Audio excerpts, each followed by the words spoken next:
to the all-new, all-different #1 Comics Podcast, Volume 1, Episode 90. Issue 90, Bob. Issue 90. Now you have me doing it. I corrected you this time. I can't believe it. Wow. Usually it's the other way around.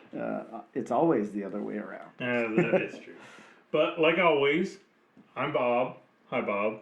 With me is my co-host with the most, Dan. Say hey, Dan. Hey, that's me. I'm Dan. I'm here to debate Star Wars comics. And correct me when I stumble. Somebody's got to. Yeah, this is true. But like this and every other week, you know, we are a comic book podcast where we take a new #1 issue that has hopefully come out this week. You know, I mean, there are always delays in the comic book industry, so I mean that's always something. You know, we just recently had a hurricane decide to knock on the door on the state of Florida and other states, so you know we're dealing with that aftermath. Hopefully everybody's safe. Mm-hmm. Yeah, some of those people in the Panhandle and in the Carolinas and stuff might not have comic books to read this week, so no, that sucks. Obviously, you guys probably have worse things to deal with than not reading comics, but this is very true. All of those things suck, so sorry to anyone who is affected by that.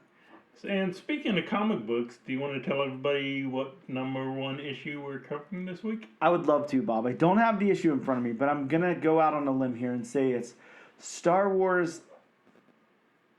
Nope, the Jakku... Oh, God, I already lost it. Hold on. Bear with me. It's Star Wars Jakku... Oh, God, what is the name of this book, Bob? It's Star Wars... I'll keep stalling until I find it. Star Wars... Wait, The Battle of Jakku. Insurgency Rising? You were correct. Oh, wow. Okay, wow. Yeah. I knew I would forget this title if it was not in front of me, and unfortunately I had to read it digitally, so I don't have a copy in front of me. It is kind of a lengthy title. Man, it is. I would have loved Star Wars Battle of Jakku, but I still would have gotten that wrong because I forgot the battle part. But Insurgency Rising, why, the subtitle on the subtitle there? Just because I guess what this first issue is about, I guess they decided to call it Insurgency Rising. Huh, interesting. But we also on this podcast, when there is any news, if James Gunn doesn't steal it all, we also talk about news. We talk about, comics that are hopefully coming out this week, comics that are hopefully coming out next week, fingers crossed. And whatever else we feel like, lots of segues, and we go off on a lot of rants. We sure do, and as you said, there was a hurricane last week, probably messed up some of the supply chain for some comics in certain areas.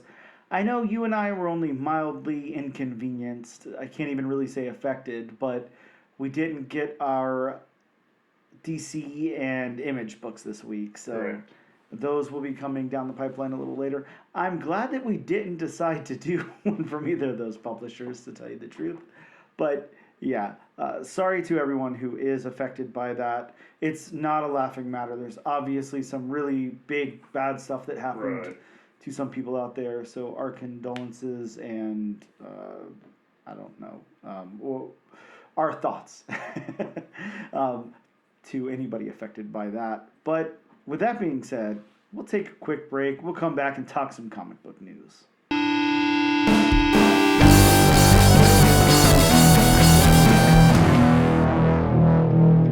and welcome back to the all-new, all-different #1 Comics Podcast, Volume 1, Issue 90. Bob, I forgot to commentate on the 90th issue here.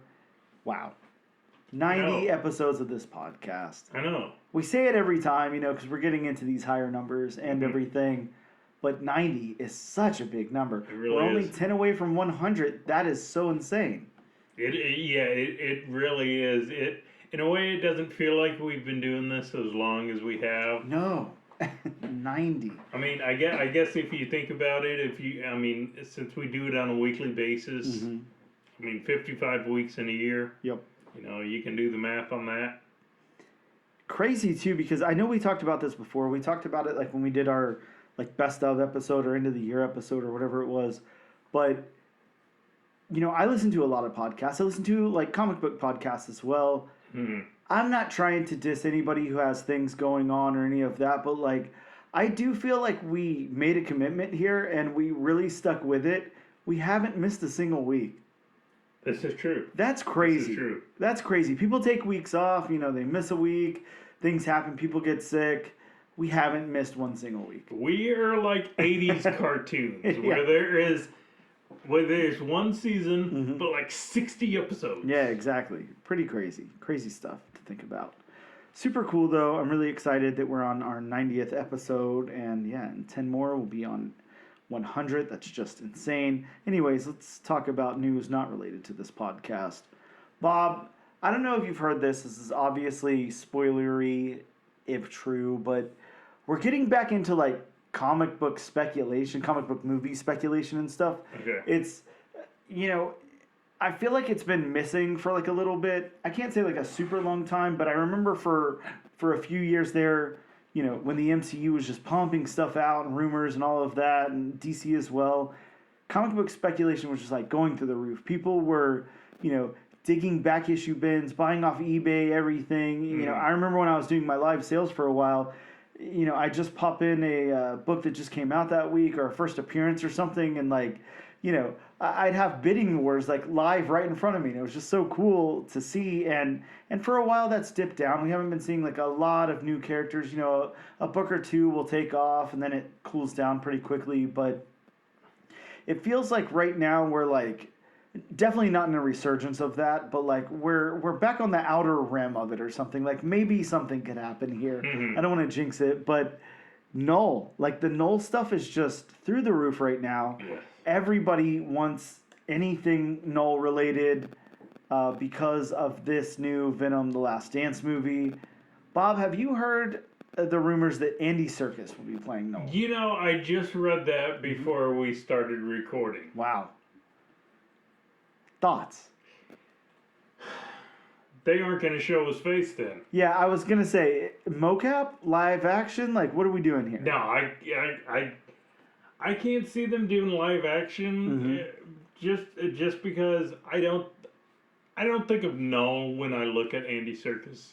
And I mean, if you look at Andy Serkis's, you know, total body of work, how many times have we actually seen his face in movies? Never. Not a lot. I mean, Never. It's happened. It's happened. We've seen it in the MCU. Yeah. We've seen Ulysses Claw, which that was a very underrated villain. I wish they wouldn't have killed him. But for the most part, yeah, it's all mocap. I mean, you know, Supreme Leader Snoke, Caesar, Yep. Gollum. Oh, I know I'm probably missing some others. that's just a big get if that turns out to be true, and I'm pretty sure that's what's happening here. Of course, this is coming from a lot of different sources. Nothing like 100% confirmed. It's not like Correct. the studio or Andy Serkis or anybody has come out and said yes, Right. but all but confirmed pretty much. So looks like that is the case. There was like for a while, I can't say a while because it was just pretty much known that Noel was going to be in the movie. But from the time that we got that Noel reveal up until now, there was a lot of like hope for Keanu Reeves, and I think that's out the window at this point. I have heard that too. Yeah. Though, I mean, Keanu Reeves seemed like he's been attached to everything Yeah, the past few years. yeah, exactly. I mean, his he's had a big resurgence in his career. Definitely. Yeah, from where he came from to now is just insane. Mm-hmm. So, Bob, here's another like little caveat in that Noel thing. Okay. And again, it's speculative, so take it with a grain of salt. But Noel, Andy Serkis playing Noel in multiple movies is what we're getting out of this news. Really? Yeah. So not like a one and done villain here. Not like he dies at the end. It looks like, and if you remember our news from, I can't remember if it was last week or a couple of weeks ago, where Sony was saying that, you know, those characters could go into the MCU. There was just some really weird wording about how they could. Right.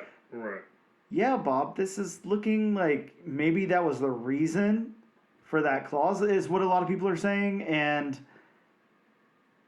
here's the big reveal. And again, big spoiler if this turns out to be true. I guess I can't say spoiler because it's speculative. But we're getting all this on the heels of other news. So, again, Andy Serkis playing Noel in Venom: The Last Dance. Mm-hmm. Noel being in multiple movies. Spider-Man 4, subtitle King in Black. You're at a loss for words. Yeah, well, in a way, I'm thinking because you said multiple movies, and I don't know.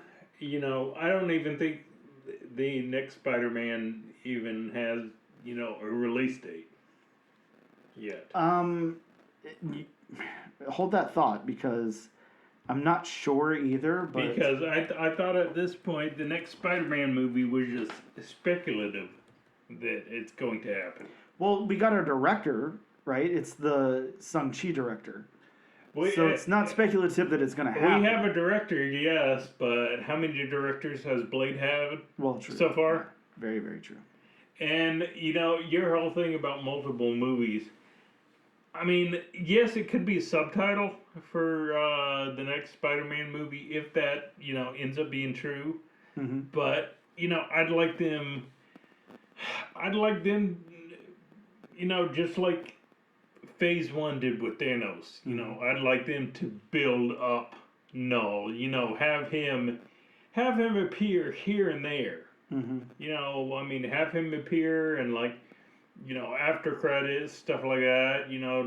Don't burn it out, but gradually, build it to where he's in it more, and then bam, just all of a sudden he's the big bad in that movie.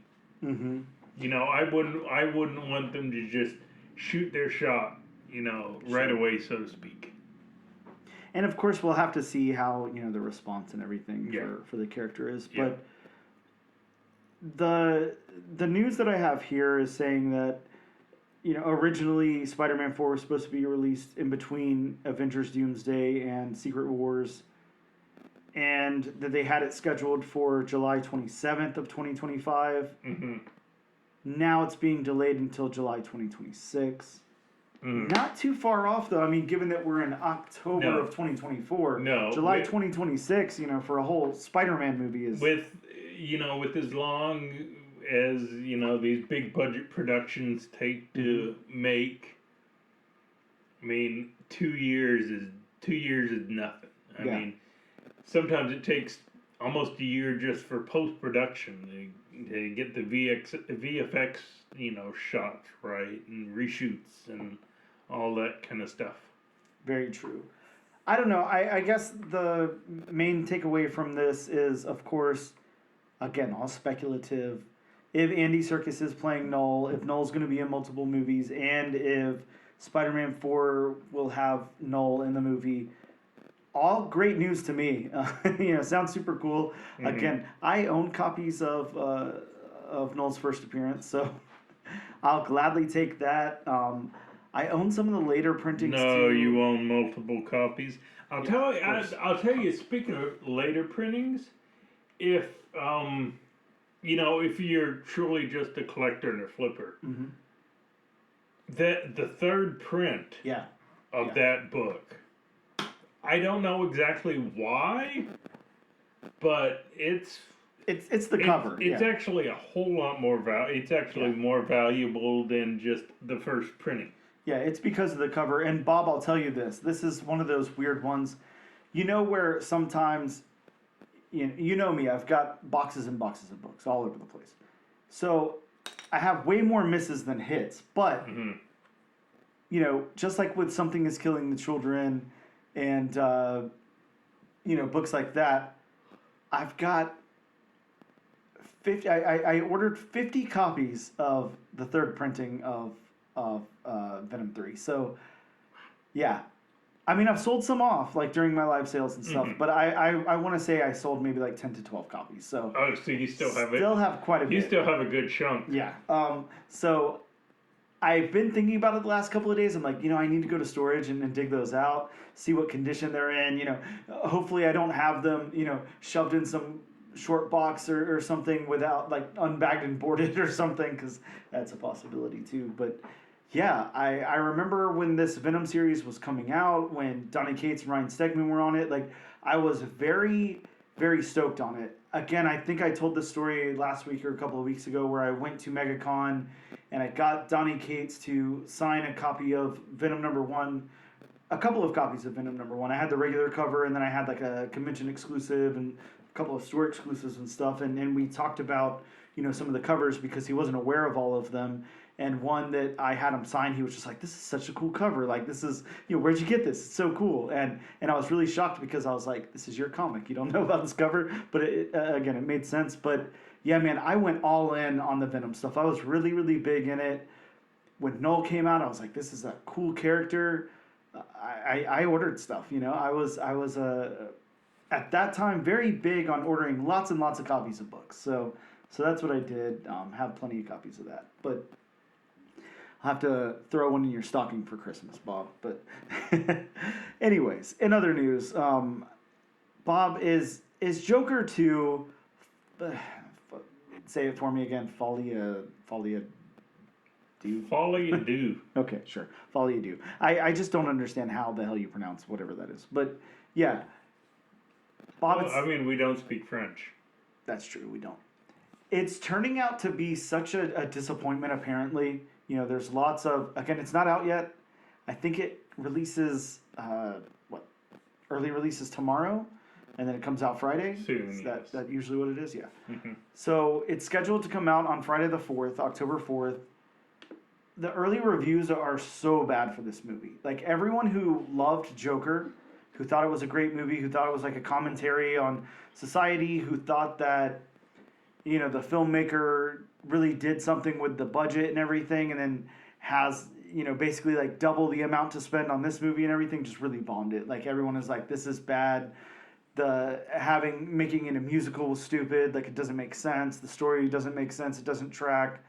Of course, I think that, probably Joaquin Phoenix and Lady Gaga probably, performed well, but yeah, the concept, the musical aspect, all of that, just not looking good. So, I don't know about Lady Gaga, but Joaquin Phoenix is going to be good in it. He's pretty much good in, anything. You may not like the movie as a whole that he's in, but for the most part, I guarantee most people don't have anything bad to say with his performances. Yeah, performance-wise, like, he always brings it. He always pretty much engulfs himself in the role and does such a good job. Going back to something like The Village or whatever, he just played such a good role in that. And yeah, he's always good. Even back to Gladiator and stuff, a really, really good performer. You got to hand him the right script though, because earlier this year I watched Beau is Afraid, and God, Bob, it was terrible. It was was he personally himself in that movie? Yeah, he was not responsible for it being terrible. That's for sure. Mm-hmm. It's definitely the script, but definitely the script on that one. But yeah. I kind of think a lot of these, actors, they, see a script that's more like, I don't want to say artsy fartsy, but more art house kind of movie, and I get the appeal of stuff like that, and I for the most part, these actors and actresses in those movies do a good job. Mm-hmm. But sometimes the script on these quote art house movies are kind of like, whoa, that may be a little too out there. Well, that's definitely that movie, Bob. If you ever have a night where you just want to waste Watch a bad movie. 2.5 hours and question your Oh, choice. 2.5 hours. Yeah. That's a little long to watch a bad movie. Yeah, and bad is an understatement, but yeah. Yeah, we'll have to see. I don't know. Do you have any plans to see Joker 2? I never even saw the first Joker. Yeah, and I mean, I've got friends who say it's, pretty good. They've seen it. They enjoyed it, but I just had no urge to say one night, "Oh, I'm gonna watch Joker." yeah, I think for you and I, we can already tell it's not in our wheelhouse. It's not the kind of movie that we're gonna enjoy. No. I don't need like a fleshed out Joker background. I think that is kind of like a problem with the character if you do that, because what we want out of the Joker is, not a reason why he is who he is. Well, see, I mean, that's the thing. I mean, it's not even Joker. Mm-hmm. I mean, the character doesn't share the same name, Yep. doesn't share the same origin, doesn't share the same anything. Mm-hmm. It's kind of like you just took the many decades of Joker backstories, because we all know, he's famously said in the comics, if I have a backstory, I want it to be multiple choice. Mm-hmm. And you've just thrown that totally out the window and just decided, okay, we're gonna, this guy's gonna turn into our version of the Joker. Yeah, and yeah, I don't know, Bob. Again, no interest from me. No interest from you. So moving on, Bob. I think you might have some interest in this one. I'm thinking I'm going to aim for the stars here and see what happens. Shoot for the moon, whatever the phrasing is. It's not Star Wars related, but Bob, Amazon in association with MGM making a Voltron movie with Rawson Marshall Thurber directing has just cast Daniel Quintoy in the starring role. Now, starring role might be Did they say a starring subjective role? term. Yes, because he is like a kid, and I mean, maybe it's, the starring human role because Voltron is like a Transformer type of guy, right? You'll have to help me with Voltron. I'm not. They do have human pilots. Oh, are they ever kids?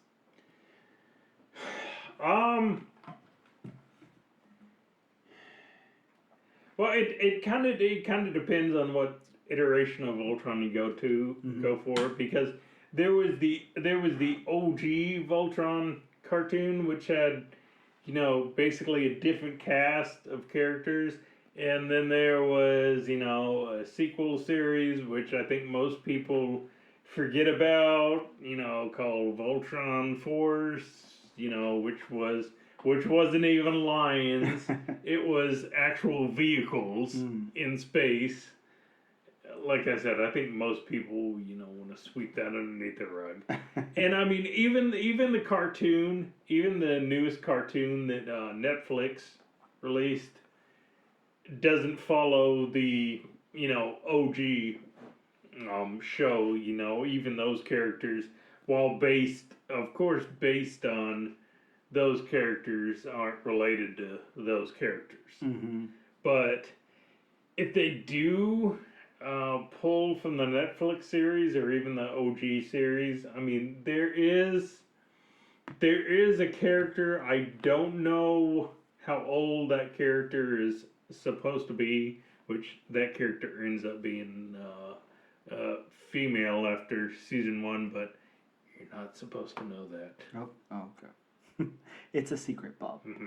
Well, this was oh God, Bob. Now I can't think. I'm having so much trouble thinking of names today. Don't ask me why. I'm falling asleep. Come on, Bob. Give it to me. Wow. Just can't think. I don't even know what you're possibly thinking of. Our current Spider-Man. Tom Holland. Thank you. Tom Holland's understudy for something. This guy was Tom Holland's understudy for something. I'm not sure what. I saw that, and I'm not sure what he was the understudy for myself. I didn't read the article. I guess we could have figured out if we had actually read that far into the article. Yeah, but who does that much research, Bob? That's too confusing. Either way, this one is saying the plot details for this new version is unclear. The script was written with Ellen Shaman, and what is clear is the potential, the role, and Capulated Capulting, I don't know, the young actor into the hot list of casting agents and producers. I don't know, I'm reading, obviously, because that doesn't sound like anything I would say. This one, Bob, Amazon and the director, along with producers, conducted a thorough search for male and female leads. They were doing test screens in early and mid-September, and Daniel Quintoy was one of 4 to make the short list for the male lead, and then, of course, got it. And we don't know who tested for the female role, or if it's still up for grabs, or obviously it's not been announced who's cast in the female lead. So, yeah, these are the 2 leads of the film. So maybe they'll be people who pilot Voltrons. Are they called Voltrons? I just call them the Lions, and the Lions form Voltron. The female lead, the only one I can really think of is the female lead is Princess Aurora. All the Lions pilots except for that one character I was talking about who ended up being female or male pilots. Then, of course, male lead, or, you have the king is like a disembodied, AI, if they follow the cartoon, kind of like Jor-El was to Kal-El in Man of Steel. Gotcha. So. Well, should be interesting either way. Bob, we're also apparently going to be getting an animated film focused on Dick Grayson and Jason Todd. It's been greenlit. An animated film of the Robins. I've been so underwhelmed with everything DC has announced so far. I don't care about the Green Lantern stuff. Don't care about the Superman movie. Don't care about this. Creature Commandos. There's just nothing so far that's been like, yes, this is a great idea. Well, I mean, hopefully it's not just, Jason Todd, Robin, and Dick Grayson, Robin, because to me that would just be too confusing having 2 Robins on the same screen, I mean, if they did, Nightwing and Red Hood, Nightwing, Red Hood team up, I mean, they already announced the Deathstroke and Bane team up movie. Yep. So, I mean, maybe they could be leading to something with those 2 movies. Well, that wasn't next on my list. I wasn't going to talk about the Bane and Deathstroke movie, but, that news came out this week, so I guess we should talk about it. Bane and Deathstroke movie coming with a script by Matthew Orton. I don't know who that is. I don't know what we're going to do in a Bane and Deathstroke movie. Again, just so underwhelming to me. I don't know, Bob. Whatever. I don't know. Hopefully they get Bane from Batman and Robin, just the unintelligent brute. No, I actually want something more close. I'd like a cross between, I'd like those characters to be closer to the Tom Hardy version of Bane, without the voice, of course. They could do without Come on, Bob, you don't want the voice? And the Joe Manganiello Deathstroke that we got in the Stinger scene from, what was it, Man of Steel? That they never went anywhere with. I think he would have done a good job in the role. Yeah. I don't know, man. Who knows? We'll have to see if this does anything for us. I'm just not too sure.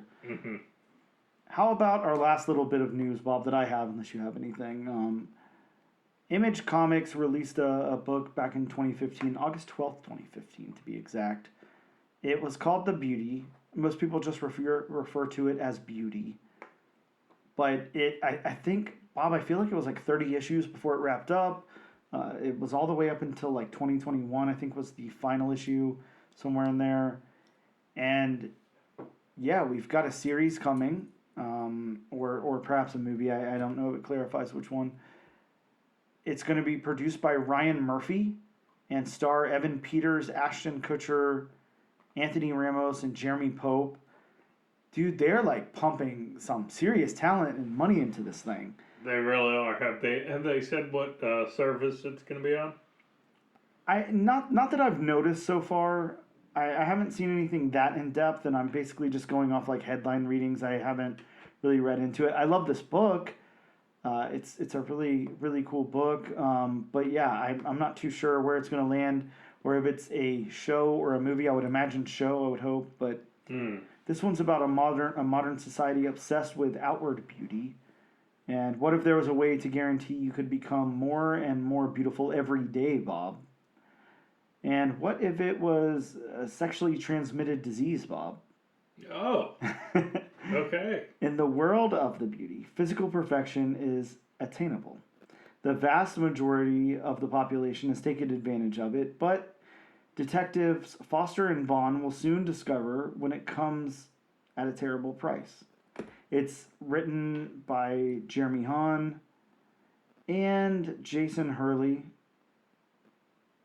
Yeah, Bob, this is a really, really good book. If you haven't read it, I suggest at least going and picking up that first issue. It's only 28 pages. You're probably not going to find a copy of it now, but I'm sure I could lend you one. I got plenty, but or read it digitally. But yeah, really, really good book. Really excited to see some of these good things like get optioned. Hopefully they make it off the ground. Hopefully it's not like hopefully they make it off the ground and it's not like a Why the Last Man situation, where it's a really, really good book and then it's just, people don't like it or whatever. It doesn't make it past first season. I don't know. Sounds cool. I'm excited about this one. I think that's all I got, Bob, unless you have anything you want to talk about. Cool. Well, with that being said, we will take a quick break and we'll be right back.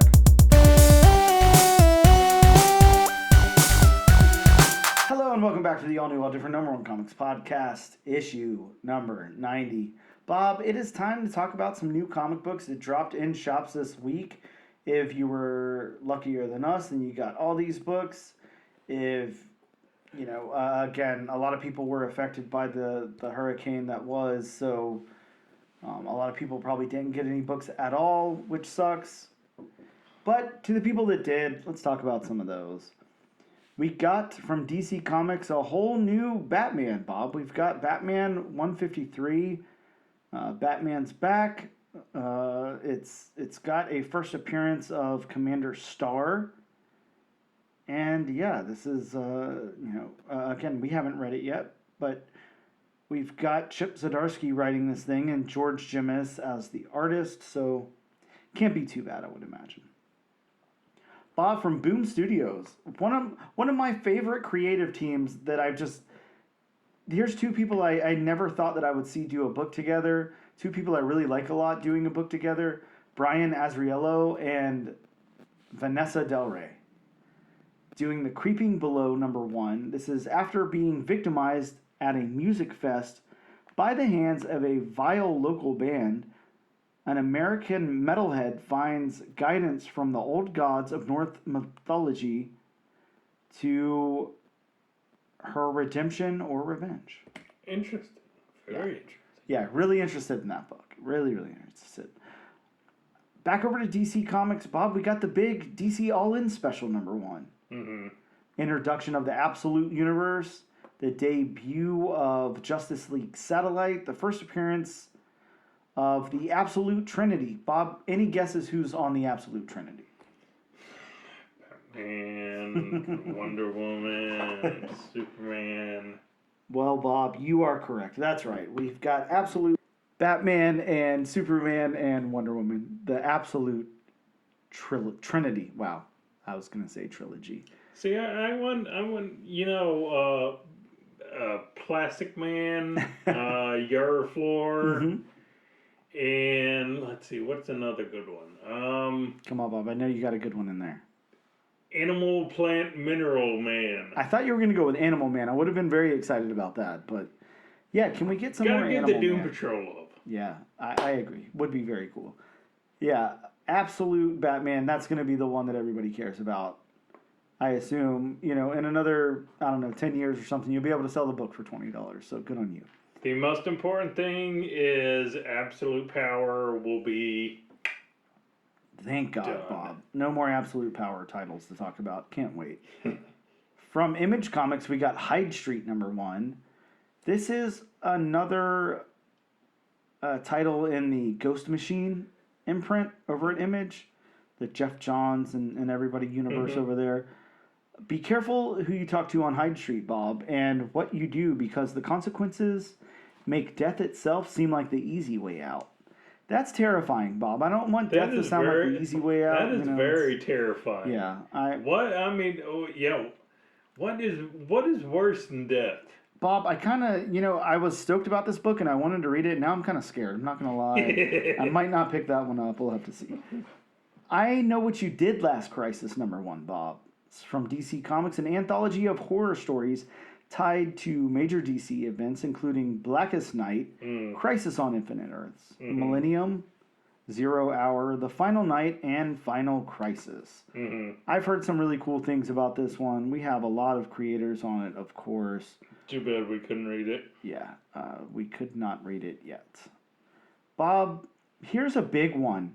Over at Marvel Comics, we got Marvel Voices, Robbie Reyes, Ghost Rider #1. This is a one-shot. This has the first appearance of Phantasma, a Colombian roller derby champ with a cursed secret. And I just want to let you know, look, I'm so lucky, I got my copy right here of the B variant cover that everybody wanted, because it's got the first appearance of that character here on the cover, and the other two do not have the character on the cover. But yeah, this was like, when I went to our local shop to pick this up, this is what everyone was asking for. Everybody was like, "Hey, you don't have that Ghost Rider with the character on the cover?" Like, nope. And I talked to our local comic book shop owner, and he, again, this one's got like a Day of the Dead variant cover. It's got a regular cover, and then it's got this cover.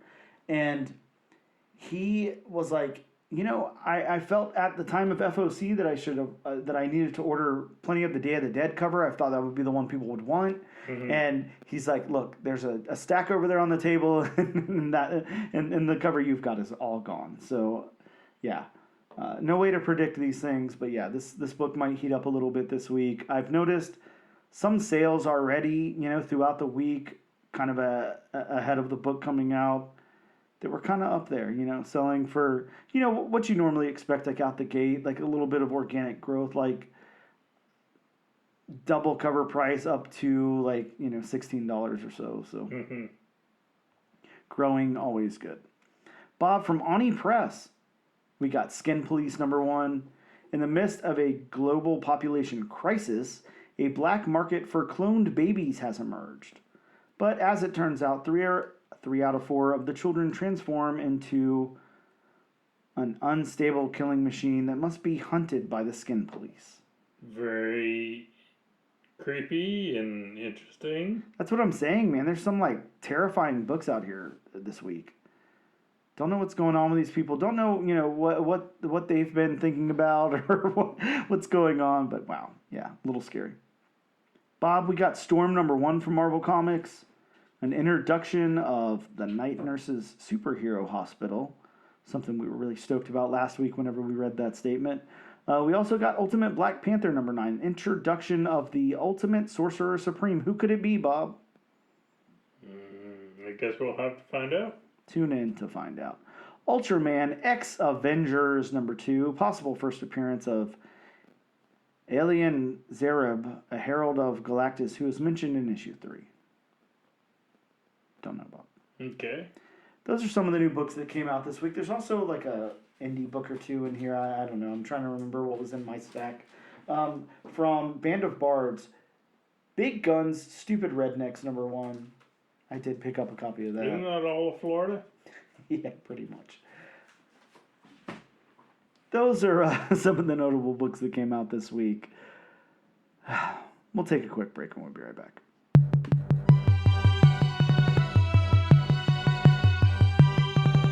And we're back with the all new, all different #1 comics podcast, here to talk to you all about Star Wars Battle of Jakku, Insurgency Rising, issue Correct. #1. Wow, Bob, that was all off the dome too. I didn't even have anything in front of me. Aren't Now you? here's the question: how many names can you actually pronounce in this book?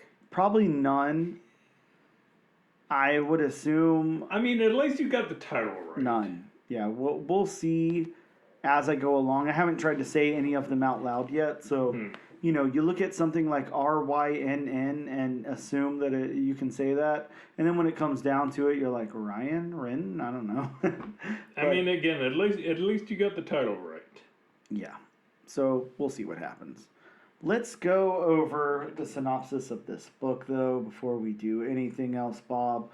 Of course, that's where we like to start. It's a good starting point, you know. From the publisher, here's the synopsis of the book, and then we go from there. So, in the wake of the Battle of Endor, can Luke, Leia, and the nascent New Republic stave off an unexpected and deadly new threat? A defiant Imperial takes center stage and goes on the offensive against the New Republic. Leia makes a startling discovery in the forest of Endor. Who are the mysterious and deadly acolytes of the beyond? And what new villains connect to Darth Vader? All this as the post-Return of the Jedi storytelling begins. Pretty good little synopsis there, Bob. I like that. Yeah, I thought that was a good, you know, much better than what I wrote. But let's go into the creators really quick. We definitely have some creators on this book. We have Alex Segura writing the book. Alex has done a bunch of things, of course. Archie for a 17-issue run. Jughead the Hunger. Betty and Veronica Vixens. Is this telling you anything, Bob? I mean, you know, maybe you should be out there reading some Archie books, is what I'm trying to tell you. The Black Hood. Again, another Archie comic. Josie and the Pussycats. The Archies. Archie meets Batman 66. Alex did also write Dick Tracy, which we reviewed, issue #1 on the podcast, and we didn't love. Archie versus Predator 2, Betty and Veronica. Josie and the Pussycats in Space. Blossom 666. Sabrina the Teenage Witch. Yeah, there's tons of Archie books that Alex has done. Also some Marvel stuff. Spider Society. Avengers Unlimited Infinity Comic. X-Men Unlimited Infinity Comic. Vampironica, Edge of Spider-Verse. Batman, The Brave and the Bold. Archie, Jughead, Night Terrors. I don't know. Anyways, enough of that. Let's get into artist Leonard Kirk. Leonard has worked on Supergirl for DC Comics from 1996 to 2003, Bob. Also on X Factor for Marvel Comics. JSA, All New Wolverine, Fantastic Four, Squadron Supreme, Marvel Adventures The Avengers. You know, that's kind of hard to say. Adventures The Avengers. They should put those words together really like is. that. Captain Canuck, Star Trek, Deep Space Nine, Captain America, Bloodhound, Agent of Atlas, Black Panther, Star Trek, the graphic novel collection, New Mutants, Second Coming Only Begotten Son, Dark X-Men, Aquaman, Gambit, Amazing Fantasy. No, not that Amazing Fantasy, Bob. I don't think Leonard's that old. Darn. Bob, I'm going to go into my synopsis really quick. Of course, Star Wars Battle of Jakku, Insurgency Rising #1 opens with a shot of an oat sector in the Outer Rim. An oat. I'm gonna say, because actually it's the first appearance as far as I know. Okay. But I believe it's gonna be Anowak. Wow, okay, yeah, I'll never be able to say that. Okay. Anawat sector in the Outer Rim, just hours after the rebellion's victory at the Battle of Endor. We meet Ren as she's being shot down by the Imperial and her starfighter is blown up. Bob, is that a starfighter? Is that what I'm supposed to... I'm not familiar enough with Star Wars spacecraft to know what... Ren Starfighter? Uh-huh. If I'm not mistaken, she was in a B-Wing. A B-Wing. Okay, well, starfighter, B-Wing, same thing. I would like to point out here that my lovely MacBook somehow changed Starfighter to Straightener, so I was confused for a second what I was saying. Okay. And I was like, I don't think I wrote Straightener, but I guess, whatever. Is blown up. We move to the forest moon of Endor as Han Solo leaves to clean up Imperial dregs, and Leia and Luke stay behind to form the Republic. Back over at... Give me the sector's name one more time, Bob. Anawat. Back to the Anawat sector. Lieutenant... Bob, I'll never get through these names. You are correct. There's so many more. I'm in like my first couple of sentences. Lieutenant blonde lady with the hair who's talking to... Oh... This is a point. I mean, I know you are, but I actually don't have my copy of the comic in front of me. Alatia. Alaytia. Oh, I have no idea how you would pronounce that. Alicia.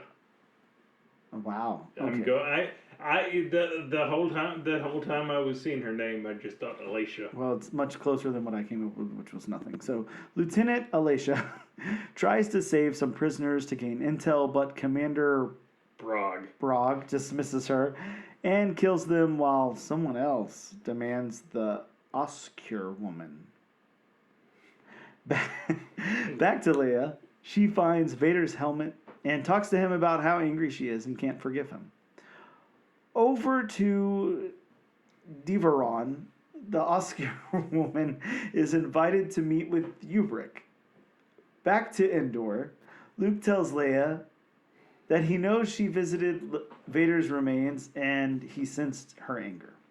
Luke begins to try to convince Leia the ways of the Jedi when a lieutenant shows up, to learn the ways of the Jedi, when a lieutenant shows up with news of a badly damaged ship with the survivor demanding to speak with them. Back to Ubrick and crew, the lieutenant notifies him that the ship had a survivor. Over to Endor, Ren meets Luke and Leia and is shocked that she's still alive. She informs them that even though they believe the war is over, that Grand Moff Adelhard is out there doing anything to restore the Empire. Wow, Bob. I have no clue if I pronounced anything correctly. Probably didn't. Over to Act 2, The Rising. Adelhard admits to himself that the Empire is lost and that the rebels have won. But his people don't need to know that, and he makes a speech to them that they have destroyed the rebellion and rumors of the Emperor's death are treason with a penalty of death. Ubrick tells his origin story of becoming a stormtrooper and making his first kill, along with the many battles that he's fought.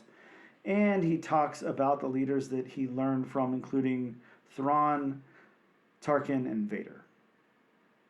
After gassing an entire planet, Vader summons him to promote him and tells him that he has great plans for him as the book ends with it to be continued.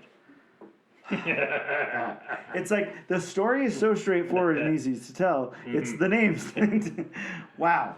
I just, I mean, I'll be the first to admit it. Nobody said in Star Wars that things were easy to pronounce, especially names. Yeah, they sure as hell are not easy to pronounce. Why can't everything be Planet Hoth and Endor? Those I can pronounce. Yeah, I mean, that would be boring, because, I mean, as vast as space is... Look, just go to Hoth and Endor. There's nowhere else to go. I mean, what are we doing? I mean, Tatooine also. Everything takes place on Tatooine. can we get off Jakku is Tatooine? Tatooine light. Oh, well. Good to know. Bob, let's get into this book. You're going to drive most of this conversation. You know the Star Wars lore much better than me, of course. And I know the Star Wars lore, but some of this new stuff, I mean, it's kind of like, I just don't have that deep a knowledge of it. Well, we discussed the chronology because, again, coming from somebody who's really, really only watched and absorbed the original trilogy. Right. I didn't know where this lands. So what you told me is, of course, we have Star Wars, a.k.a. Star Wars A New Hope, a.k.a. A New Hope, as number one. Mm-hmm. And then we've got Return of... Well, I mean, technically New Hope is episode 4. Well, yeah. Sorry, I don't mean it as in, like, Right. chronological. Right. But, and then we've got Return of the... Nope. Empire Strikes Back. Correct. And then we have Return of the Jedi. And then this takes place before The Force Awakens. The Force Awakens. Okay. Or a New Hope 2.0, as I told you. So we're right in between Return of the Jedi and The Force Awakens here. This is kind of what's happening in between. Mm-hmm. Kind of nice to go to in between other movies other than Revenge of the Sith and The New Hope, as a lot of this new stuff is. Kind of a nice change of pace. Yeah, and I have to say, I kind of like where this dropped us off, too. It's kind of cool. I like the beginning of this. I mean, we're going to talk about our breakdown, but I like what it kind of begins with, because it's kind of telling us, you have to think something as expansive as like a war that's being fought, like, out in space and involves all these other... Just because it ends, it doesn't end. Yeah, it's like you think of the end of a war, and it's not like everybody on the other side is all dead and gone, Right. and you're victorious and everyone's like, Right. No, I mean, there would be like little factions and stuff that maybe don't know that the war is over. I was going to say, famously, and I'm just speculating here, but, this war comes to mind, but, World War II, just because some people know Adolf Hitler is dead doesn't mean that, the Nazis gave up. Yeah, exactly. It's not like there was, Instagram or Facebook or anything where you get to look at your phone and see, oh, our leader is dead. Yep. We give up. And also, you have to think, too, does that make it the end of a war, just because the leader's dead? Maybe not, maybe they're waiting for... somebody as charismatic to like rise up, or maybe they think if we just keep fighting, we'll break through or something. I don't know. There's got to be like a lot going on. I don't think you can really just say like a war is over, until the fighting stops, until that's over. So and then something as expansive as like a war being fought out in space. Where everybody's not communicating with one another. Yeah, I could imagine. I just think this is cool. It's kind of cool where they drop us off here and start telling the story. Really cool idea.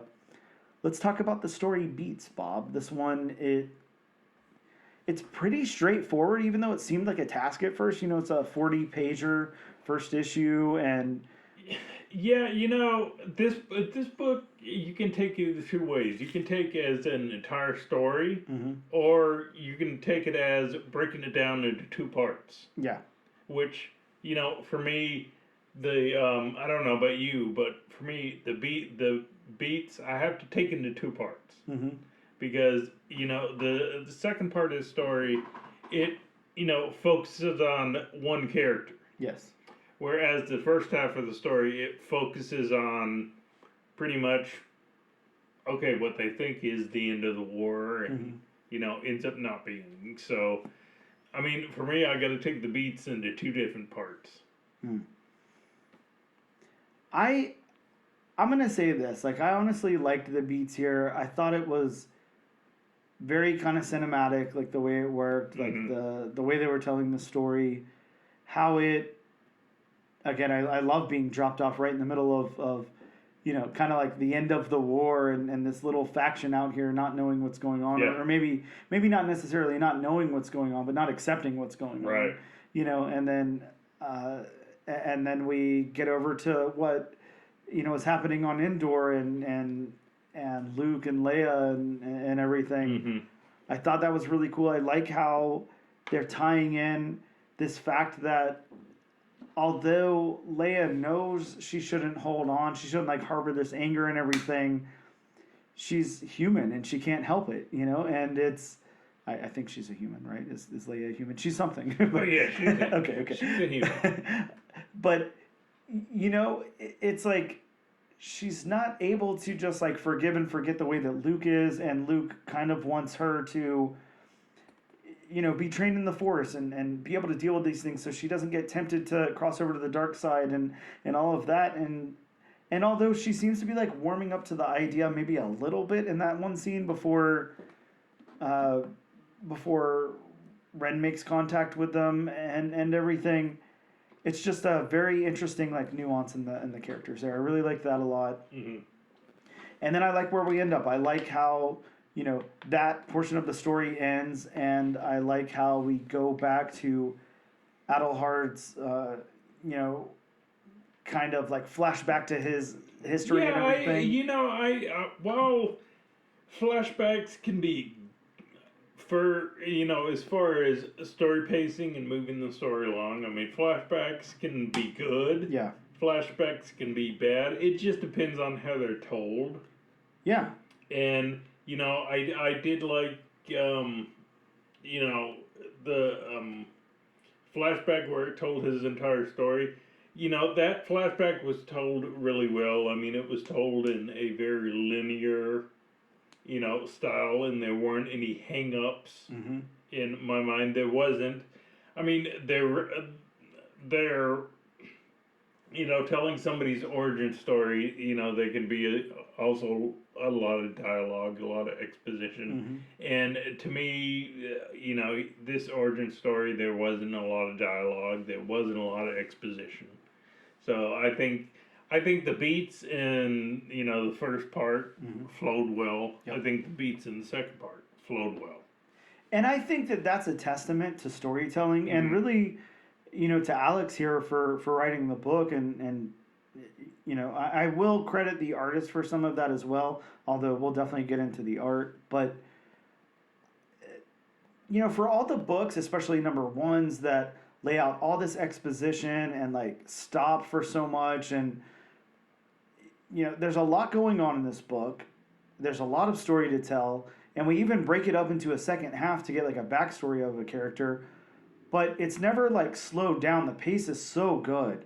Like, it's paced really, really well, and I like how it breaks off because I don't know anything about Adelhard. I don't know if you do. I assume he's a character He's obviously a new character. I think this was actually his first appearance. Okay.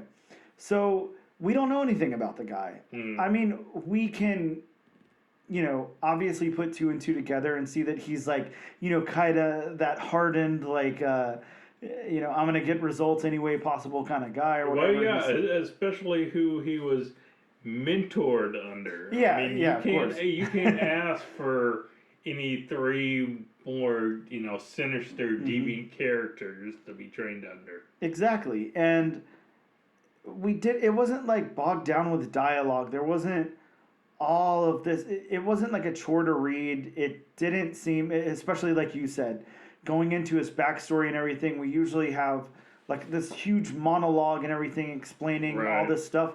It didn't matter. It was like, I knew I wanted order and structure and power. And so here's what I did, you know, and then here's who I trained under, and then here's me meeting with Vader, like straightforward. And it really tells us who the guy is, and it really spells it out and does a really good job. And I think Alex did a good job. Yeah, really good job with the beats here. So how about the dialogue, Bob? You know, this is going to be harder for me to answer and easier for you. You know a lot more about it than me. I will say from an outsider kind of perspective, I liked the dialogue here. Everything made sense. It didn't go, what I was honestly scared of going into a Star Wars book was that they would just want to be referencing all these things that have happened in other books and video games and movies and cartoons and stuff that I would have no clue about. If they did any of that, they did a couple of like, you know, Battle of this or something. where I wasn't able to like associate whatever the battle was with whatever the name was and what it came from. But it didn't matter. It didn't like hold up the story at all for me. It was like, okay, he was involved in some big, battle somewhere. Okay, like cool.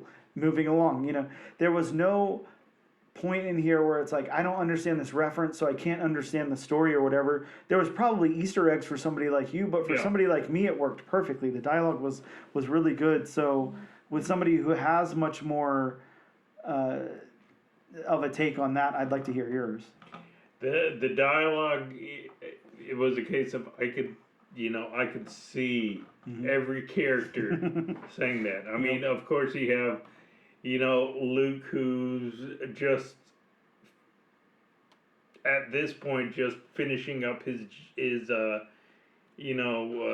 training to masterhood in his mind, and he's the let go of telling Leia let go of your anger and all that, where on her side I could definitely see where she can't forgive Vader. I mean, this was a guy who was instrumental in blowing up her home planet and murdering millions of helping murder millions of people, and then of course you have I kind of like the character of Tracia because she's yes, while she's an Imperial, she's still kind of we need prisoners to interrogate and all that, and she's just kind of uncertain of Adelhard's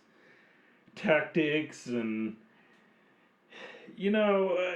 with Adelhard, based on his dialogue and all that, I kind of think they're trying to recreate Thrawn, which to me is I kind of wish they weren't doing that, but I mean, Thrawn's such a popular character, it's kind of like, why not try to do it again, see what happens. Yeah, and I don't know enough about Thrawn to know, to see the similarities between Adelhard and Thrawn. I definitely see the similarities. I know that Adelhard doesn't have like blue skin, so there's that. Yes, there's that. But I'm with you, and forgive me because I won't remember this character's name or how I'm supposed to pronounce it. But Lieutenant Alicia, sure, Lieutenant Alicia.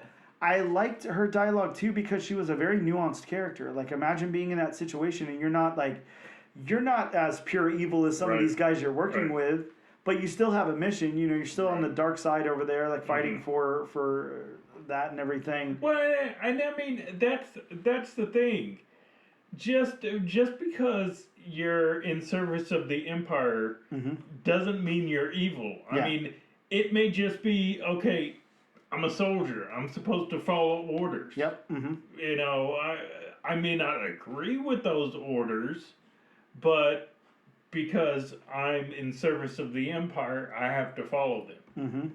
That again, it doesn't necessarily mean you're evil. I mean, ultimately, yes, the Empire was evil, but I mean, it was more of a case of okay, I'm a soldier.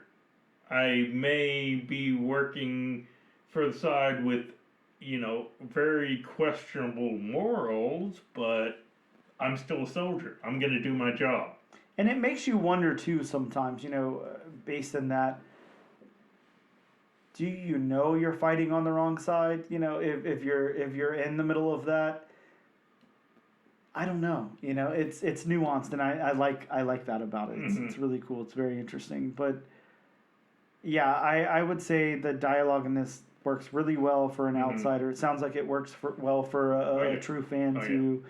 So, win-win on the beats and dialogue there. Bob, how about the narrative? Take us through the narrative structure of this book, and if it works up against other Star Wars narratives that you've read or movies you watched or games you've played or I don't know, Lego sets you've built or anything like that.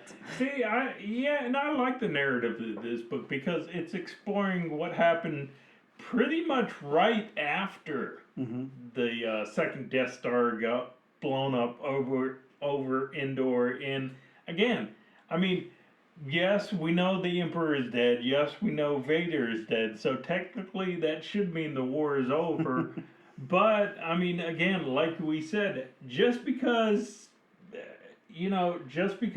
some people know the war is over, that doesn't mean everybody's going to be, oh, we surrender. Yep. We're not going to try to fight anymore. Yeah, we know the war is over. Do that. Right. And I mean, you have like Adelhard, who won't accept that the war is over and gonna do everything he can to carry on the dream of the Empire.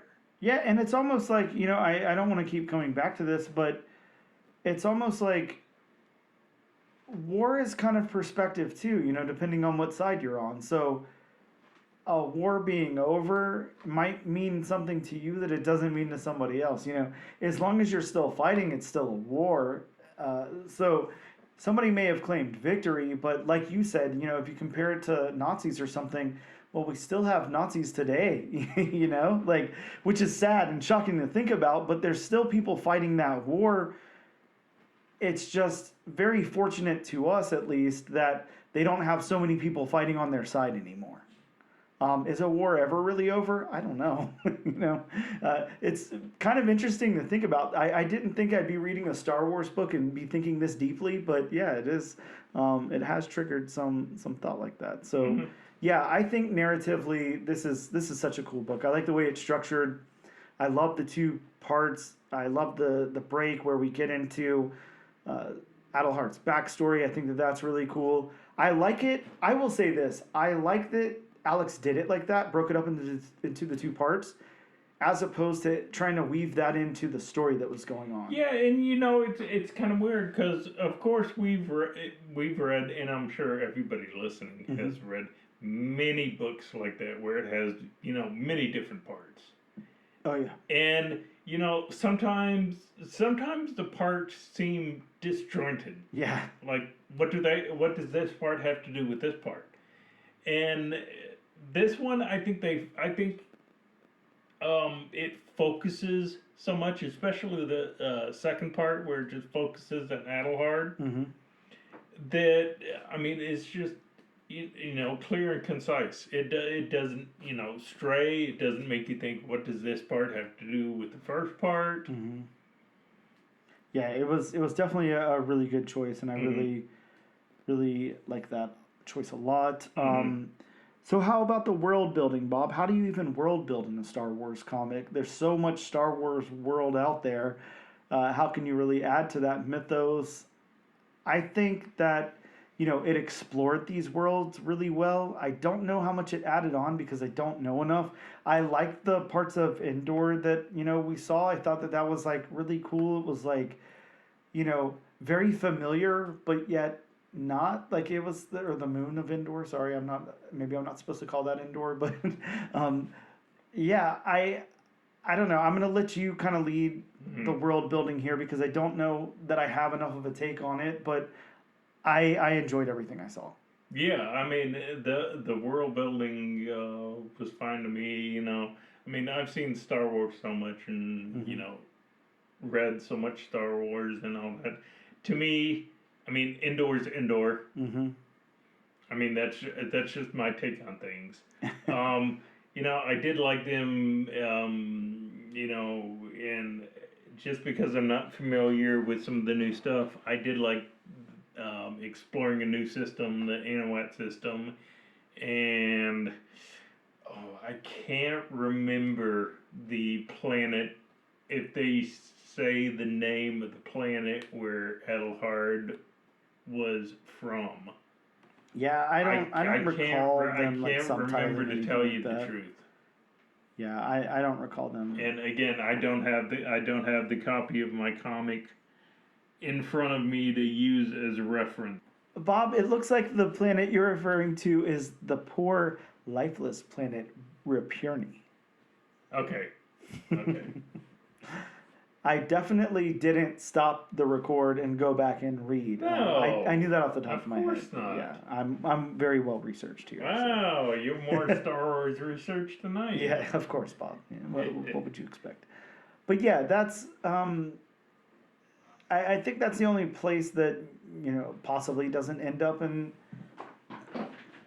Star Wars overall that we know of. Is Yeah, that a new I was planet gonna here? say. I was gonna say. That's as far as I know. That's a new planet. Again, I'm just not knowledgeable. I haven't really read any of the new novels or anything like that. So, I mean, it could be that Ripurni has come up before, and I just don't know it. Yeah, I'm looking it up here on Star Wars fandom's Wikipedia to see where it came from. But it does look like this is the first appearance of it. Okay, I kind of figured since Edelhard or Edelhard, it was his first appearance. I had a feeling Ripurni was making its first appearance. Yeah. Very interesting. Yeah, I thought the world building was good here. Again, like I don't know that they really added a whole lot that I haven't seen before, that we haven't seen other than that planet there. But yeah, the world building definitely worked. And for Star Wars, I feel like, we all know that everybody wants to play in those familiar sandboxes in Star Wars. They don't really just want to go all out and do something completely different.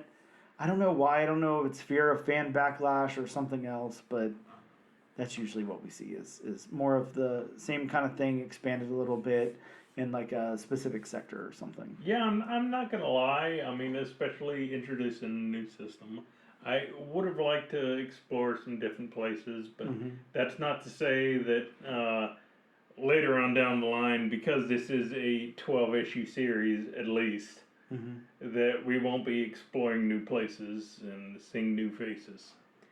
Yeah, which is always cool, always up for a new place and face. Yeah, especially in just a world as big as and expansive as Star Wars is. Very true. Bob, let's get over to the art. We've got some art here by wow, I'm really stumbling on this one. Okay, Leonard Kirk.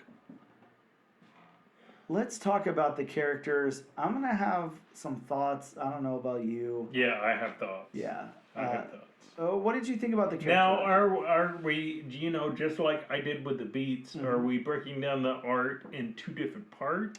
Well, I don't know if, I would assume we have a separate artist for both parts. I know they're both written by Alex, but... Are they both, so both parts were written by Alex?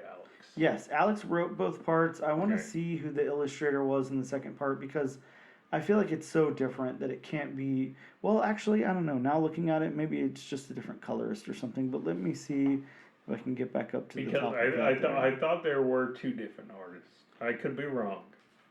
Yes, Stefano Raffaelli. He did the second part. Yeah, and we also have a different colorist there, because the first colorist being Rachel Rosenberg, and then this one being Alex Sinclair. So yeah, same writer, different artist and color artist on both. Okay. So yeah, feel free to break it up into two sections. Okay. But yeah, thoughts on the character art? So the character art, especially in the first part, was hit or miss for me. I really enjoyed the close-ups. I like the more close-up shots. I have. I mean, you could see the details in their eyes. I mean, you could see the just the different details in their faces.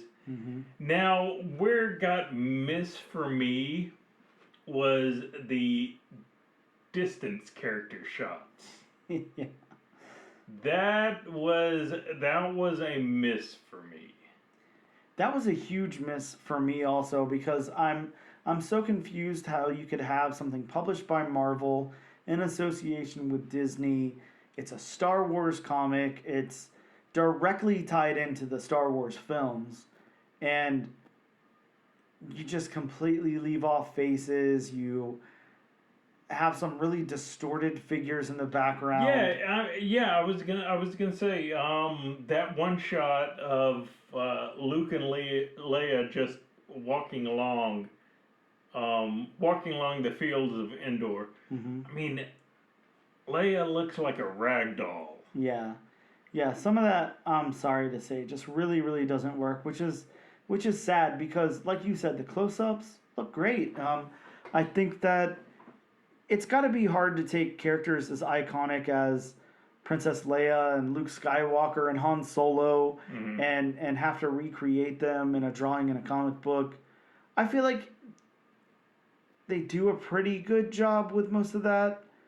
But yeah, as we get further away from the characters, as we even get like, mid shots, they don't look good. I'm looking at a panel right now, which is right whenever Ren is discovered on Endor. Like, the lieutenants bring down Ren Mm-hmm. to see Luke and Leia, and you've got Luke and Leia, like kind of like an over the shoulder shot of both of them, and you've got Ren here on the ground with the two lieutenants holding her, and the other lieutenant, kind of pointing at her and talking, and then another lieutenant behind them, and not a single person has a face. No one has hair other than Luke, Leia, and Ren. They're so distorted. They look like rag dolls. There's no lines separating heads and necks and stuff. It's just very, very odd. It looks bad. So I don't know how this kind of thing ended up in a Star Wars comic of all things.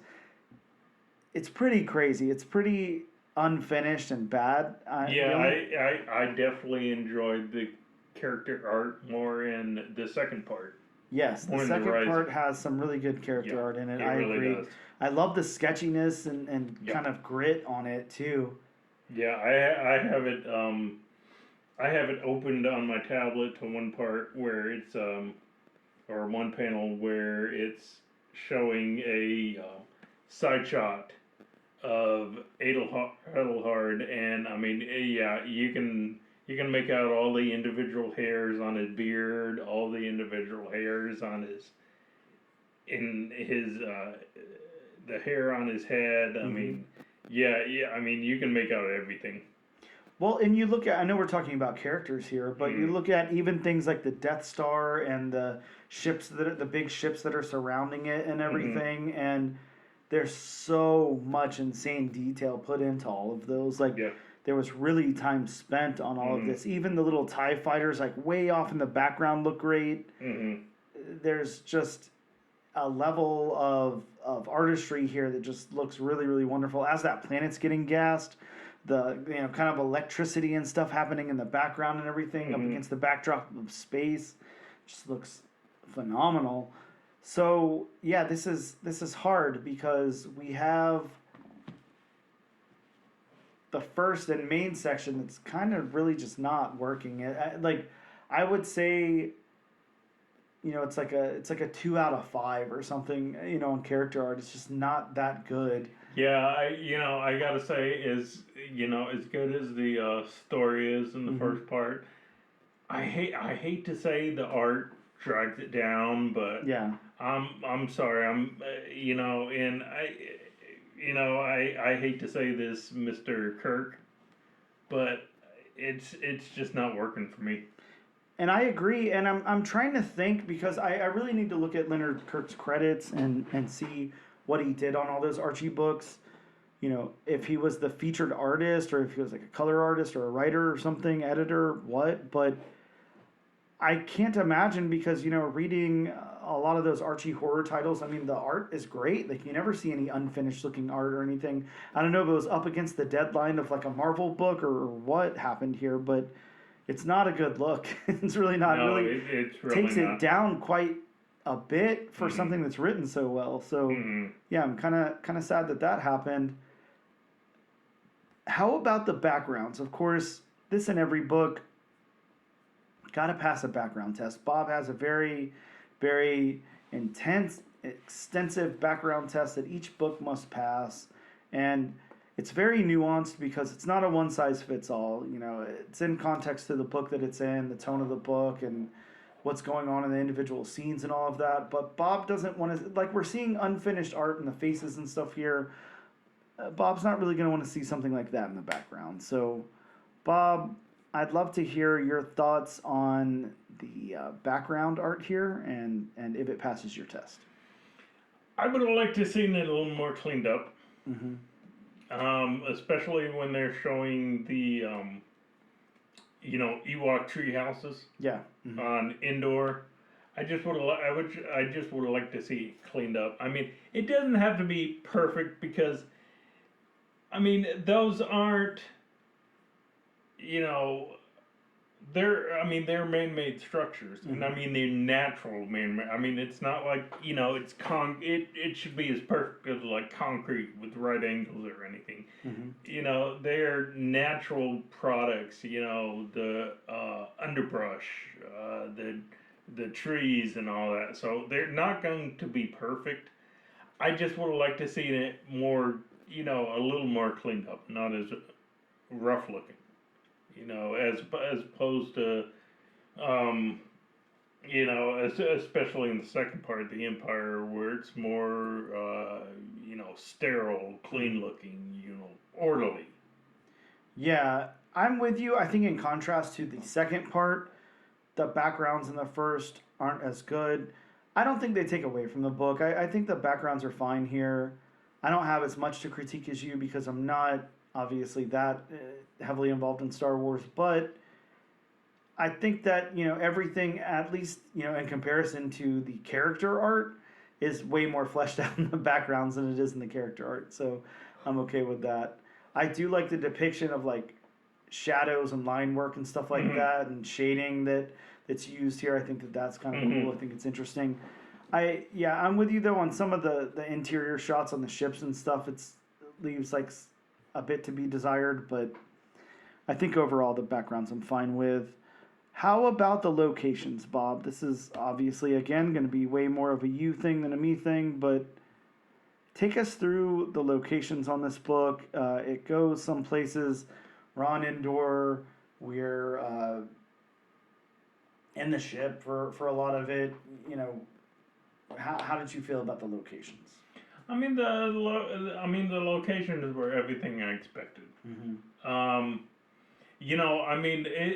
It's always cool, and I've seen it done before, where you explore, or you see a picture of the blown up Death Star. You see the remains, everything left.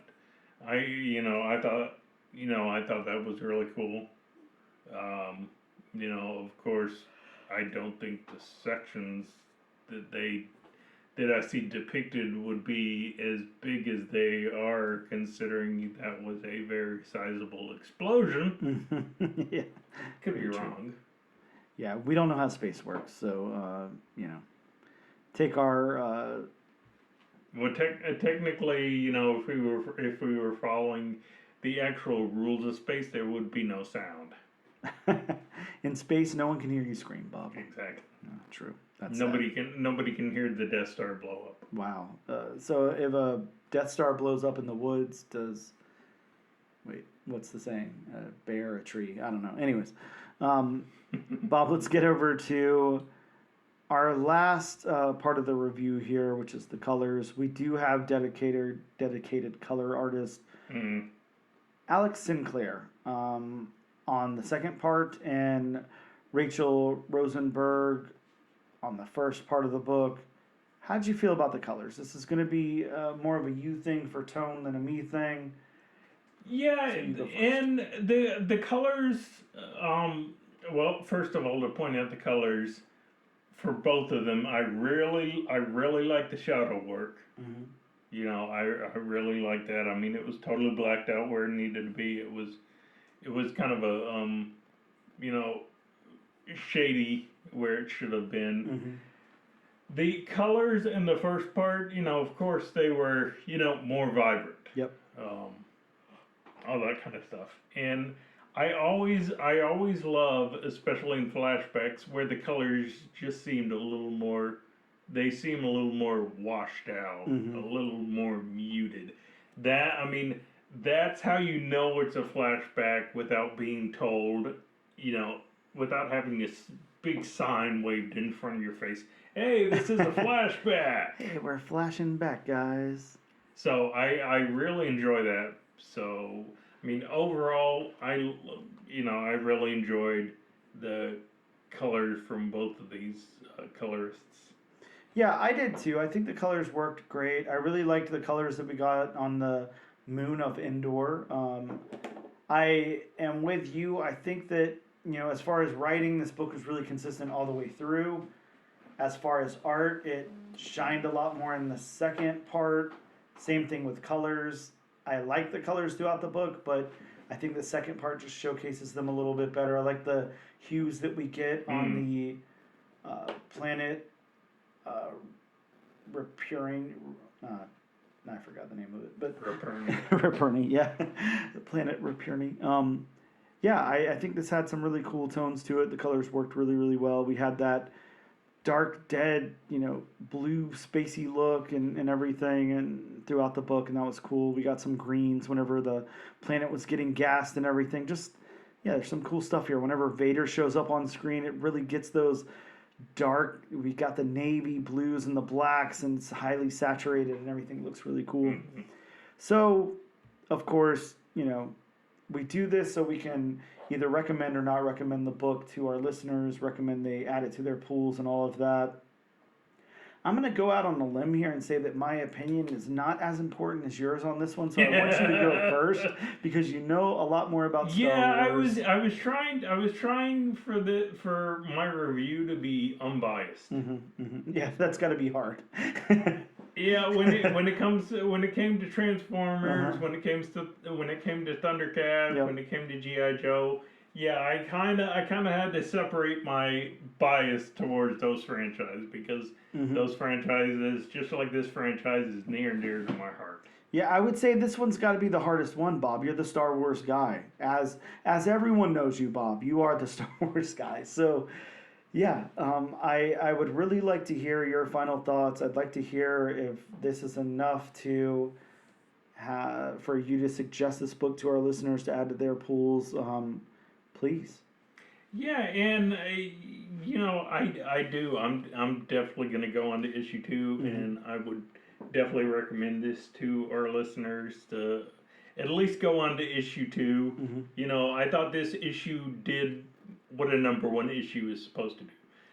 I thought it introduced a new character, which can be hit or miss for comics introducing a new character, especially to something that has been around for so long and is loved so much as Star Wars. Introducing a new character can always be hit or miss.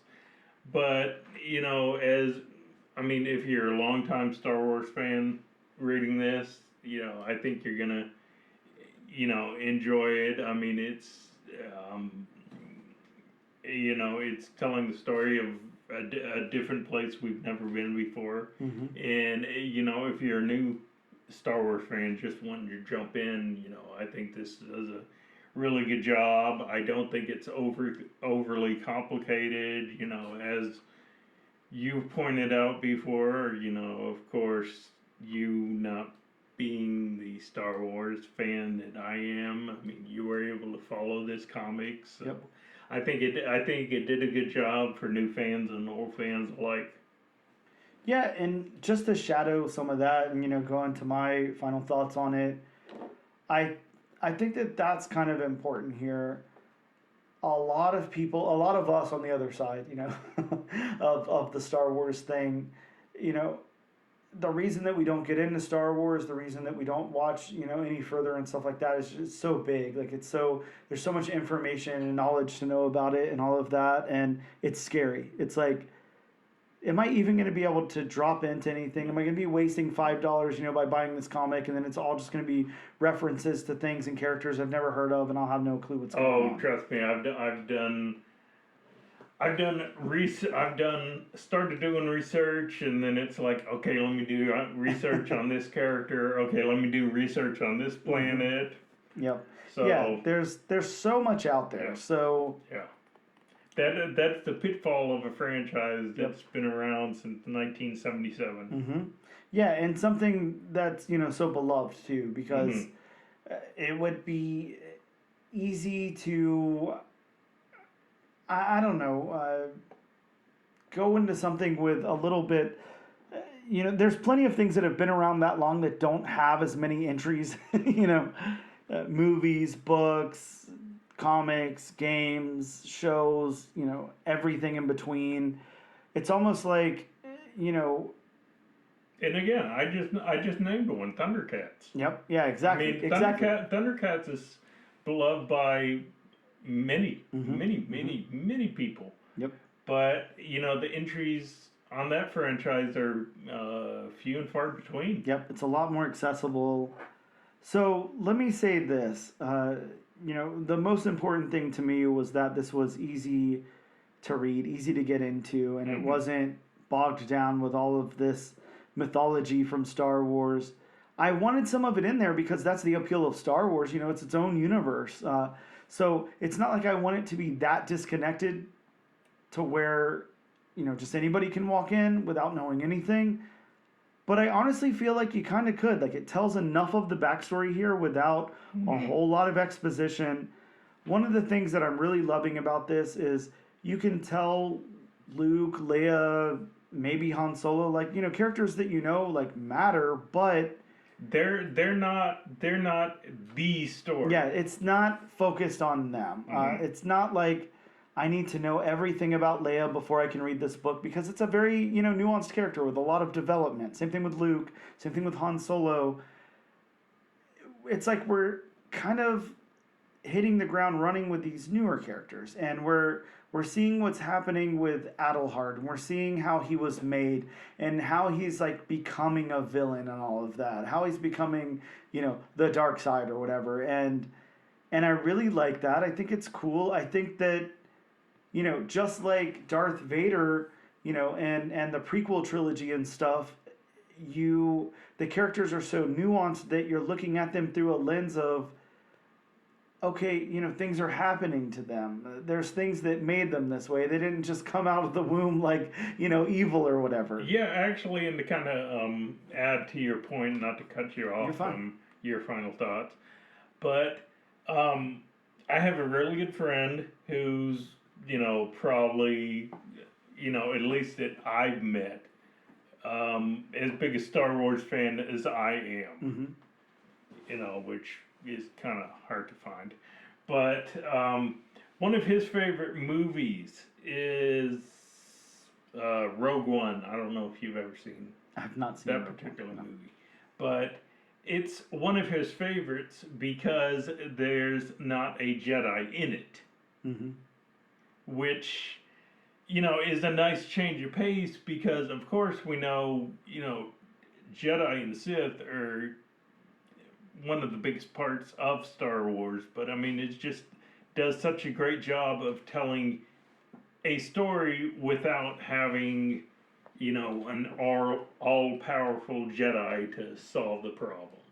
Yeah, and I agree with that statement, because it's like, at a certain point, Star Wars can become like formulaic to somebody, like on an outsider point of view or whatever. It's like, are they just continuing to make the same trilogy over and over again in a different time period? Are they like just focusing on these same characters and their like descendants or whatever over and over again? Like, it's cool to kind of go somewhere else. And while this doesn't stray far from the light side, dark side, Jedi, thing that we all know and love, it still tells the story like in a different way, and it's focused on some different things. I really like what they're doing with Adelhard here. I honestly kind of hope that they do something more with him in the future, outside of this, and I assume they will. I assume that, maybe the comics are like kind of the proving ground to be moved up somewhere else, at this point, with Marvel and Disney, owning Star Wars and all of that. But yeah, I think this is a good book. I really like it a lot. I actually really enjoyed reading it. It was a surprise. I was nervous at first. I was nervous when it landed on it. And then I was nervous today when I found out it was 40 pages as well. I was like, there's just going to be so much in here. They probably made it this long so they could put so much exposition, and they really didn't. So that hit. The story really, really works. Now, where it falls flat is the art. We already talked about it. It is... I know that, being an artist at Marvel is a job. Like, that's a lot of work. And you're probably up against some horrific deadlines. And you're probably balancing that and, like, 20 creator-owned projects to make sure you get paid that month. I get that. But, like, unfinished art is just unacceptable. I'd rather have a year-long delay than see something like that. It looks bad. It's a bad look for the comic. Why pump it out with inferior art? The art was not consistent throughout this book. It was good in some spots. It was really good in a few spots. And it was really, really bad in a few spots. So it just wasn't consistent enough for me. I'm not going to let that take away from the story because the story is really good here. So I would recommend this book, absolutely. Go check it out. It was really good. It was very entertaining. Really added to what I know about Star Wars. And just go in it knowing that, some of the art is not going to be up to your expectations. If you can kind of pass by that and, just live with it, then whatever. But I don't know. I hope that in issue number 2, we don't see art to this caliber. I hope that it's at least a little bit better than this. Yeah. Is really what I'm hoping for. Bring that secondary artist onto the main story, because then this book would have jived like all the way, across the board. But yeah, this is a really good book, and it's a really well-written book, and the acts really work really, really well. So I definitely suggest this. Bob suggests it. With that being said, that's 2 big thumbs up. We're going to take a quick break, and we'll be back with some comics that come out next week. Hello, and welcome back to the all-new, all-different #1 Comics Podcast, issue number 90. Bob, it is time to talk about some new comic books that are dropping in local comic book shops next week. It is. As long as another stupid hurricane doesn't come ruin anything. Yeah. Or, publishers decide to, actually ship their comics. Well, that's always, something that might not happen as well. Either way, before we get into that, we have a very, very important disclaimer time that we've got to talk about because it's disclaimer time. Welcome to disclaimer time. Watch Star Wars cartoons during disclaimer time with Bob. But then you wouldn't be able to sing disclaimer time because you would be watching Star Wars. True. So that kind of defeats the purpose. You could mute it, I guess. That's true. But like I say, this week and every other week, these are just some of the books that may or may not be coming out, in your local comic shop next week. So if you want a more in-depth list of what may or may not be coming out next week, you can always consult elsewhere. You can call your local comic shop. Please and thank you go a long way. They may tell you the artist. They may tell you the imprint. They may tell you the UPC code. They may tell you the colorist, the editor, whatever else. Just, again, use the please and thank you.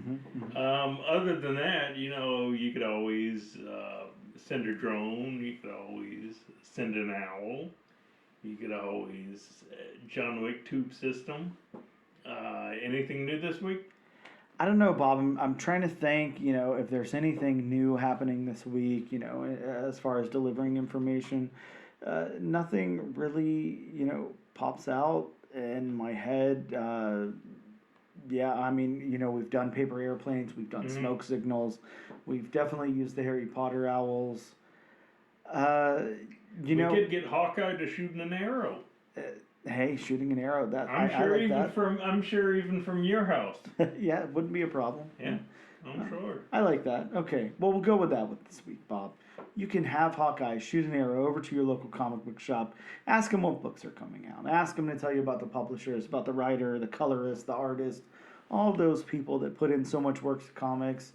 let them know you want to know the synopsis, maybe an advanced review. Maybe they'll, gladly explain the cover to you, whatever. But as Bob always says, please and thank you go a really long way. So make Yes, sure you they do. utilize those tools. They do. So, starting out the list, which may or may not be coming out next week. Yeah, the jury's out on this one. Yes. We have from the publisher with 3 characters, and they're about to reboot their universe, and they're going to have 3 characters. Hey, one of those characters is in this book. Yes.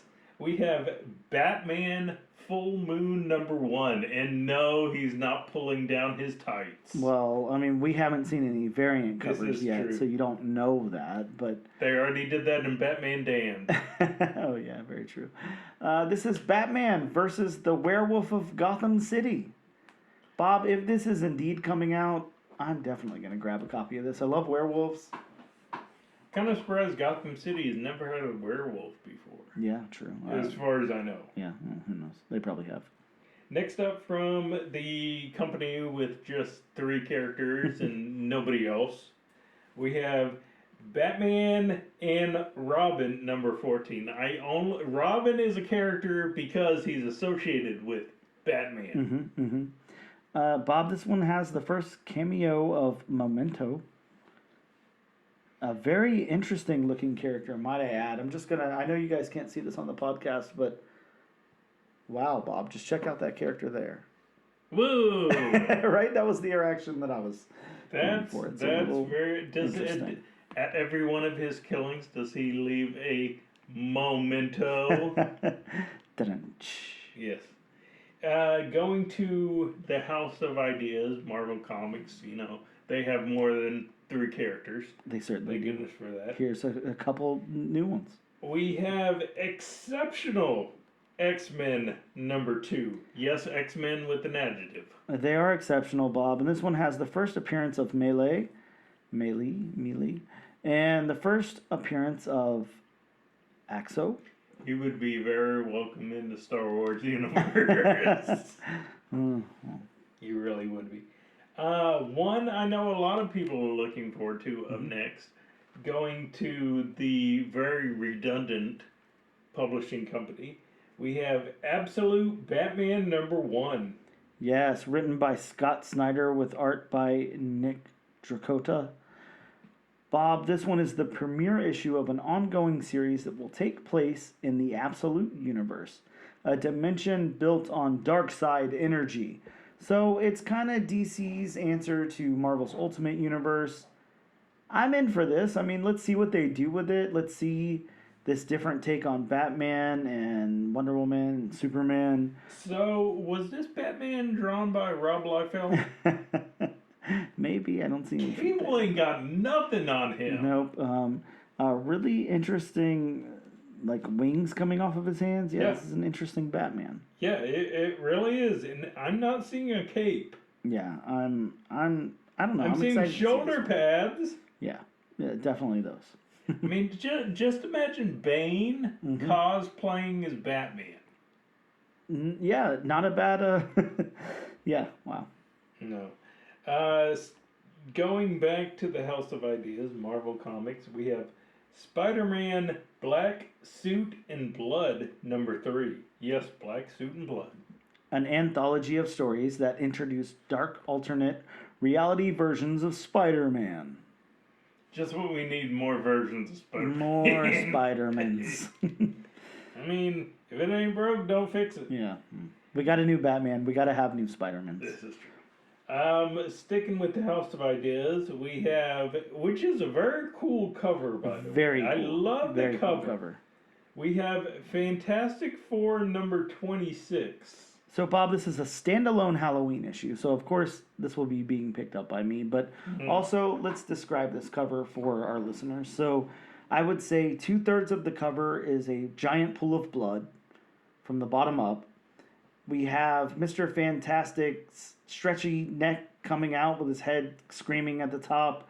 And what I can only assume is Johnny Storm with his cool handlebar mustache floating in the blood with his head just above the blood, screaming also, with a skeleton just a skeleton alone, with flames coming out the eyes and, a bright light coming out of its open mouth and blood pouring from it. Yeah. This is such a cool cover. It really is. It looks terrifying. It reminds me of like a 80s VHS horror movie cover. Yeah. Really cool. Yeah. Or kind of like in The Shining where the elevator doors open up. Yep. Mm-hmm. And then the blood comes out. Yeah. Shout out to Stanley Kubrick. There you go. I can't wait to read this issue. Yeah. I may actually pick this up also. Yeah, sticking with the House of Ideas, we have Conquest 2099 #1. Hey, welcome back, Steve Orlando, to the show, everyone. Yes. Yeah. Back in the 2099 verse, the first appearance of Spider-Side 2099, introduction of Dumas Dracome, a vampire homeworld. Of course, this is going to be great. It's Steve Orlando playing in the 2099 sandbox again, so doesn't get much cooler than that. We have a weird red Hulk in the background with a mohawk. It's going to be fun. The name of that planet would be Welcome to the Star Wars universe also. Sticking with the House of Ideas, we have Blade Red Band #1. Why did it take this long for Blade to get a red band? I was about to say, Bob, hell yeah. I'm super stoked about this, as you know. I pick up all the red band polybag stuff. But I love Blade in a red band? Yeah, we got Blade just messing stuff up here. There's going to be blood everywhere. Oh, yes. I'm excited to read this book. Yes, there are certain characters that definitely deserve a red band. Blade is one of them. Absolutely one. Yes. Sticking with the House of Ideas, we have another Star Wars book. We have Star Wars Ewoks #1. Now, Bob, I know you're not the biggest Ewoks fan. No. I know you love Star Wars, but Ewoks, don't... No. All right, so what's better, the Ewoks cartoon or the Star Wars holiday special? Oh. Come on. Oh, come on, man. Bob. You got to pick one. I'm gonna go with Ewoks the cartoon. Okay. I was a little scared. I'm like, there's some very questionable things that happen in the holiday special, but but there's some very questionable things that happen in Ewoks the cartoon. So this one has the first appearance of Midro, an Ewok. This is a 4-issue limited series that reveals what happened after the Battle of Endor. So I don't know. This might be worth picking up if you want to know more about what happened there. If you're anything like Bob and you just can't stand looking at Ewoks, I don't know. You might not pick it up, but I don't know. This one sounds interesting. Sticking with the House of Ideas again, we have Ultimates #5. Don't you mean Absolute #5? Yes, this is the first appearance of Absolute Hawkeye, JK, a Ultimate Hawkeye, a Native American hero. This is cool, a Native American Hawkeye. Yeah, I was going to say that is if Hawkeye were to be any nationality, Native American just sounds like it would be perfect. Yeah, it definitely tracks. I'm excited to check that one out and see how that goes. Yeah, and I'm just looking at the cover. I can't. The cover's really cool. Just cap shield with the image of Hawkeye. Yep. Going to Dynamite, taking a break from House of Ideas for a moment. We have one that Dan's looking forward to. Oh God, Bob, I can't wait. We have the Terminator #1. Yeah, we're finally at a new Terminator series. It's over at Dynamite, which is always great news. And this one's written... It's going to be Dynamite. Yeah, it is. Pun intended. This one's written by Declan Shelby and art by Luke Sparrow. Man, I'm just so stoked. I love Terminator. I love Dynamite comics. This is going to be a winning combination, I would assume. And rounding out the list, it's a very Marvel centric list. I have Sentinels #1. Yeah, this is part of From the Ashes, X-Men stuff. This is the first team appearance of the Sentinels. Sawtooth, Lockstep, Drumfire, and Vavoid. Wow. That's a name. That sure as hell is. Bob, I can't wait for some of these books to come out. It's going to be a very, very good week, a very big week. Yeah. Some books I didn't even... Fingers crossed. Yeah, know I was looking forward to, like the Fantastic Four Halloween special sounds great. Yeah, there's some really cool stuff happening next week. Can't wait for that. But speaking of next week, of course, we've got 3 books on the wheel from wheelofnames.com, not sponsored by, or are we, that we're going to spin and see where it lands. Bob, it's up against Murder Kingdom, Terminator, and Absolute Batman. We're going to see where it lands and what we're spending our hard-earned dollars on next week. Bob, it looks like we're covering Murder Kingdom next week. No Batman, no Terminator. Murder Kingdom it will be. Can't wait. Can't lie. I really wanted to cover that Terminator book. Hey, I can always do a one-off special. I was going to say maybe bonus episode. Yep. There's always room for those. Yeah. Well, that about wraps up the show for this week. Thank you guys so much for tuning in. Until next time, we'll see you at